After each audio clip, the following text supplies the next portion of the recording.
impacté sociologiquement et psychologiquement sur le sport avec le gaming. Oui. Il est en train de le faire. La culture a un impact transversal sur tout ce que tu veux.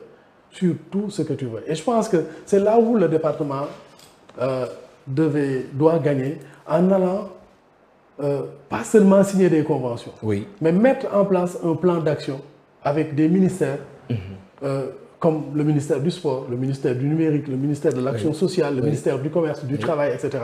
Le ministère de l'enseignement professionnel. Exact, de l'éducation nationale. De l'éducation d'une manière générale.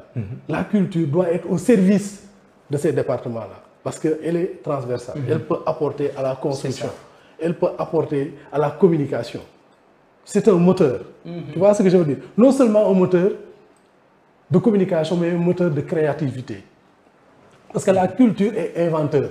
La culture invente des supports sur lesquels on peut s'adosser pour construire, pour mettre en place des produits, fabriquer des produits. Et c'est ça qu'on appelle industrie, avec les machines qu'il faut.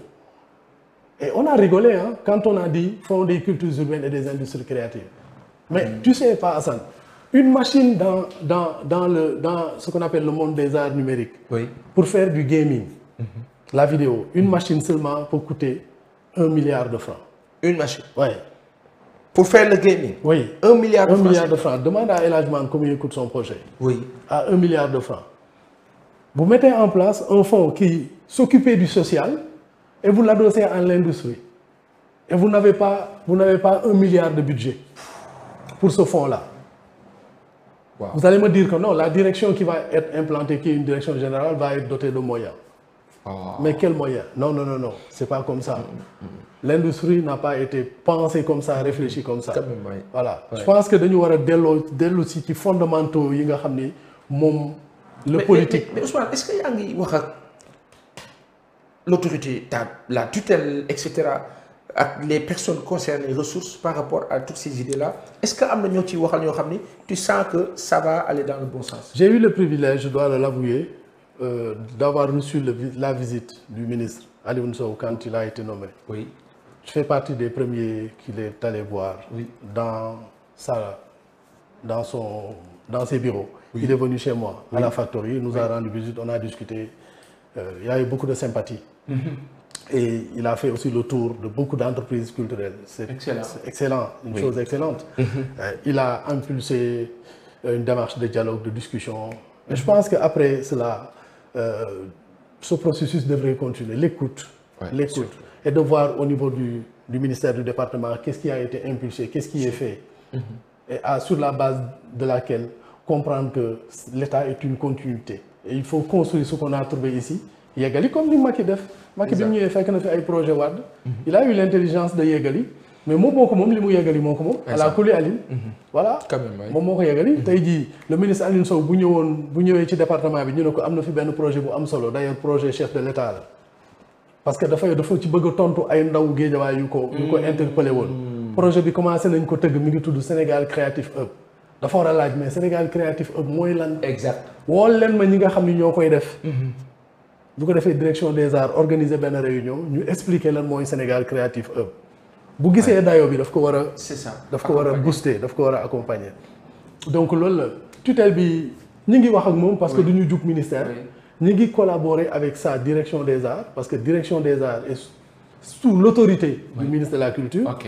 Toutes les réformes qui sont en train de se faire, c'est avec donc le ministère. Donc on est en dialogue permanent. Mais comme je t'ai dit tout à l'heure, c'est le temps politique parfois qui torpille l'essentiel, donc l'utilité, qui torpille ce qu'on appelle la politique durable, quoi. Et ça, pour nous, c'est dommage. C'est dommage. Cycle bobu bu jeexé ñu jall ci leneen, il y a pas de souci. On va pas se battre pour ça. C'est dommage. Après comment est-ce qu'il faut corriger ces erreurs-là? Parce que c'est une erreur. Je suis désolé, moi je ne suis pas sachant. Hein. Je ne suis pas sachant. Comment rectifier l'erreur? L'État a les moyens de rectifier toutes les erreurs. Mais direction bi décret moo ko créé. Décret mën na ko dindi suba. C'est ça. Décret mën na ko dindi suba. Parce que si l'autorité, le président de la République comprend que lui en tant qu'ingénieur, il le sait plus que nous, hein, mieux que nous, que industrie égale machine. Exact. le président de la République moo ñu gën a xam ni industrie égale machine ingénieur la wala du ingénieur. ah ok. géologue ingénieur géologue oui. voilà du moom xam na ko. moom boppam il peut se rendre compte tout de suite que ni waaw mais lii lan la li ngeen ma signaloo nii lan la. après mu wax ñu indiwaatal ko parapheur bi. mu ne dem leen ngeen waxtaanaat ci lii. ba ngeen déggoo lan ngeen bëgg a def. ba ngeen déggoo lan ngeen bëgg a def. c'est ça te loolu mu am cohérence. amul cohérence par rapport à la politique culturelle au Sénégal amul cohérence par rapport à la réforme que le ministère avait lancée la réforme à l'intérieur du ministère. amul cohérence loolu ñun sañ nañ ko wax parce que ñun ay libéraux lañu. ay libéral lañu. Nous sommes dans des fonctions libérales même si par ailleurs je suis un agent de Sorano. Oui. Non, j'ai la liberté de dire les choses. C'est clair. Au-delà même de l'agent de Sorano, je suis acteur culturel, président d'une association, d'une organisation professionnelle et chef d'entreprise. Donc voilà quoi. C'est une crainte. Exact. Et Ousmane dinaa la takkine de toute façon dinañ amaat yeneen waxtaan mais ana waa Sorano non sunu non maman yi nekkoon Sorano di way. waaw ñu ci ëpp jël nañ seen retraite. mag lañu. macha allah. yal na yàlla guddal seen fan. wéral leen. amiin mais ñoom bu ñu retraité c'est fini Sorano pour. non ñu ci bëri ñu ngi en action ñu ngi en activité parce que ñu ci bëri boo xoolee environnement bi ñenn ñi ñu ngi woy ci seen groupe. ñenn ñi ci bëri aussi sociologiquement da nga xam ñun communauté yi ñu nekk ak Sénégal ni mu tëddee traditionnellement. ñooñu ñooy bëggal géew yi. ñoo ñuy xamal ñu doon. ñooy animer suñu takk yeeg suñu ngénte yi. c'est ça ñooñu ñoo ñuy wax suñu bopp. c'est ça kon économiquement ñooñu mënuñu ñàkk xaalis. c'est pas possible c'est clair waaw ñi ngi en activité. ci domaine bi nga xam ni voilà. mais Sorano mi ngi fi mu nekkoon. avec de nouvelles têtes. oui il faut le reconnaître quand même le DG Ousmane Baro est en train d'abattre un travail extraordinaire. qu'on gagnerait à voir aussi. on ne les connaît pas. Absolument et je pense que soo ko invité dina ñëw. wax la moom lan la defagum. depuis mu ñëw mu toog ba léegi. wax dëgg yàlla Sorano gagne en visibilité. Il y a vraiment des ambitions arrimées à la vision du chef de l'État. Il est en train en réalité d'impulser avec de nouveaux projets. Et c'est là où moi je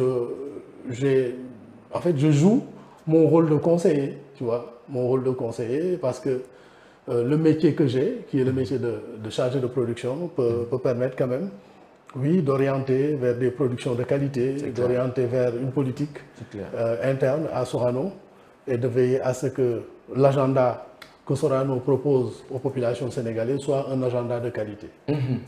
Et fi may daanale mooy ana kilifa bu mag bi Oumar Pène. suñu mag ci lan la nekk. mi ngi ci ay tournéem. bi ma visionné bu mujj bi mu ngi woon Berlin il y a une semaine non. mi ngi ci ay tournéem sans tambour ni trompette. c'était pas il y a une semaine Berlin il y a une semaine. il y a une semaine. Ouais, c'est vrai que Oumar Pène à l'image de Ismaël Lo ñoom dañuy def ay affaires kenn du ko yëg. waaw. mais loolu lan la caractère la wala.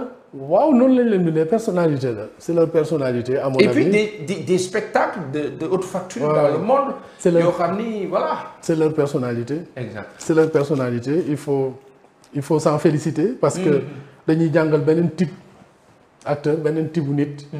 boo xam ni mën na inspirer nit ñi war nañ ci mën a roy mën nañ ci xool. surtout en tout cas man je gagne beaucoup en étant à ses côtés à ses côtés aux côtés du grand frère Oumar Pène je gagne beaucoup.